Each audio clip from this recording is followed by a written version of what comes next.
নমস্কার বন্ধুরা, কেমন আছেন সবাই? আশা করি সকলেই খুব ভালো আছেন। মিতাস কিচেনে আবার একটা নতুন ভিডিওতে আপনাদের সকলকে স্বাগত জানাই। আজ আমি আপনাদের লেয়ারিং বিরিয়ানির রেসিপি কিভাবে তৈরি করছি সেটাই কিন্তু শেয়ার করব। এর আগেও আমি অনেক বিরিয়ানির রেসিপি আমার চ্যানেলে দিয়ে দিয়েছি, আপনারা চাইলে সেগুলোও দেখে নিতে পারেন। আজ আমি যে লেয়ারিং বিরিয়ানিটা তৈরি করছি তার জন্য আমি কিন্তু নিয়েছি দেরাদুন রাইস। দেরাদুন রাইসটাকে ভালো করে ধুয়ে 1 ঘন্টার মতন ভিজিয়ে রেখেছিলাম।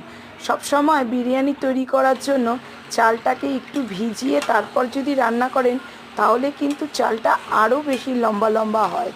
তার যখন আমি চালটাকে সেদ্ধ করছিলাম তখন কিন্তু আমি গোটা গরম মশলা যেমন ছোটো এলাচ, বড় এলাচ, দারচিনি, লবঙ্গ এই সমস্ত কিছু দিয়েই কিন্তু ভাতটাকে সেদ্ধ করছিলাম। সাথে দিয়েছি রিফাইন তেল ও নুন।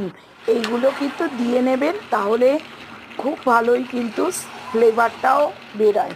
আর তারপরেই কিন্তু যেটা বলা হয়নি, আমি কিন্তু বিরিয়ানির চালটা 80% সেদ্ধ করে নিয়েছি। তারপর বাকিটা স্টিমেই কিন্তু সেদ্ধ হয়ে যাবে। আর তারপরেই কিন্তু আলুটাকে সেদ্ধ করে নিয়েছি। আলুটাকে সেদ্ধ করেছি নুন, হলুদ, লঙ্কার গুঁড়ো, আর সাথে দিয়েছি আদা বাটা আর পেঁয়াজ বাটা, সাথে একটু রসুন বাটাও কিন্তু দিয়েছি। পেঁয়াজ বাটাটা না দিলেও হয়, কিন্তু আদা রসুনটা কিন্তু দিতেই লাগবে।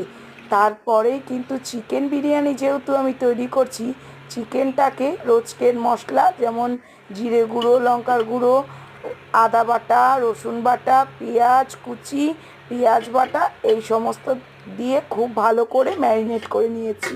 সাথে দিয়েছি টক দই, স্বাদ মতো নুন, হলুদ গুঁড়ো তো সামান্য একটু দিয়েছি।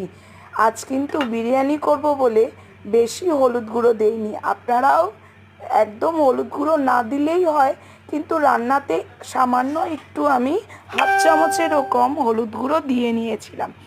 তারপরেই কিন্তু খুব ভালো করে কষিয়ে নিয়েছি। আর যখন কষানো প্রায় কমপ্লিট হয়ে এসছে তার মধ্যে কিন্তু আমি ফ্লেভারের জন্য গোলাপ জল, কেওড়ার জল আর একটু সামান্য মিঠা আতর দিয়েছিলাম চিকেনটা কষানোর সময়। তারপরেই দেখুন আমার ভাতও কিন্তু রেডি, চিকেন কষাও রেডি। তারপরেই কিন্তু হাঁড়ির মধ্যে আমি বেশি করে ঘি দিয়ে নিয়েছিলাম। ঘি দিয়ে নেওয়ার পর প্রত্যেকটা লেয়ার খুব সুন্দর করে দিয়ে নিয়েছি। কেমন হয়েছে